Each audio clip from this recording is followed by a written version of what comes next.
Hello students, आज हम इस वाले क्वेश्चन के पार्शियल फ्रैक्शन फाइंड करना सीखेंगे।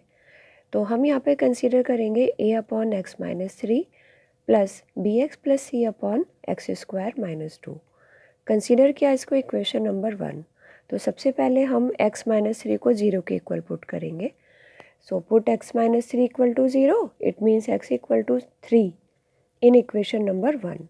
तो हम किस तरीके से पुट करेंगे, x-3 को छुपा लेंगे लेफ्ट हैंड साइड में से, और x को 3 पुट किया तो 3 इंटू 3 इज़ 9 प्लस 1 अपॉन ये वाली टर्म को छुपा लिया, यहाँ पर पुट किया x को 3 तो ये हो जाएगा 9 माइनस 2, और राइट हैंड साइड में से हम वो वाली टर्म लेंगे जिसके अपॉन में x-3 है। तो ये वाली टर्म को हटाने के बाद में बचेगा यहाँ पर सिर्फ a, तो इज़ इक्वल टू a। तो यहाँ से हमें a की वैल्यू मिल जाएगी 10/7। अभी हमें b और c की वैल्यू को और फाइंड करना है, तो उसके लिए अब हम पुट करेंगे x equal to 0 in equation 1, और हम सारी इक्वेशन में x को 0 पुट करेंगे। तो देखिए, जब हम x को 0 पुट करेंगे तो यहाँ से मिलेगा न्यूमरेटर में 1, यहाँ पे -3 और -2, ये हो गया इज इक्वल टू a का वैल्यू अभी हमने फाइंड की है 10/7, वो पुट कर दिया। x को 0 पुट किया तो बचेगा -3, x को 0 पुट करने पर ये वाली टर्म हो जाएगी 0 और बचेगा c अपॉन -2। फिर हम इनको सॉल्व कर लेंगे तो -3 और -2 हो गए 6, ये हो गया माइनस का 10/21 और माइनस c/2। फिर हमने क्या किया, माइनस के 10/21 इधर लेके आए इज इक्वल टू -c/2। ये हमने एलसीएम लेके सॉल्व किया और फाइनली वैल्यू हमें c की मिल जाएगी -9/7। अब हमारे पास में a की वैल्यू आ चुकी है, c की वैल्यू आ चुकी है, b की वैल्यू और रह गई है। तो उसके लिए अब हम पुट करेंगे, put x equals to 1 in equation 1। x को सारी इक्वेशन में 1 पुट किया जाएगा। तो ये अभी ऊपर ये वाली इक्वेशन 1 है, तो हम जब इसमें x को 1 पुट करेंगे तो 1 पुट करने पर मिलेगा हमें 3 + 1, तो ये हो जाएगा 4 अपॉन, तो ये हमने x को 1 पुट करेंगे तो 1 - 3 हो जाएगा -2, और फिर x को 1 पुट करेंगे तो 1 - 2 इज़ -1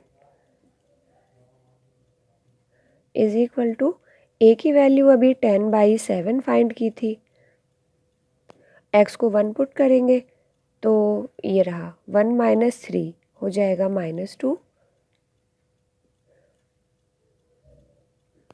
प्लस b, x को 1 पुट करेंगे, c की वैल्यू आई थी हमारे पास में -9/7 अपॉन, ये x को हमने 1 पुट किया तो 1 - 2 इज़ -1।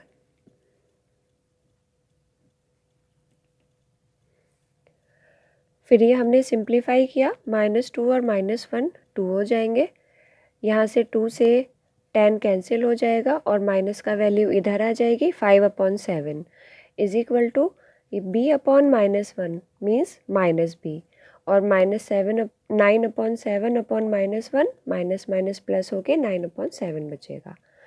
फिर हमने ये वाली टर्म जब सॉल्व कर ली, मतलब 5/7 माइनस 9/7 बचेंगे माइनस के 4/7।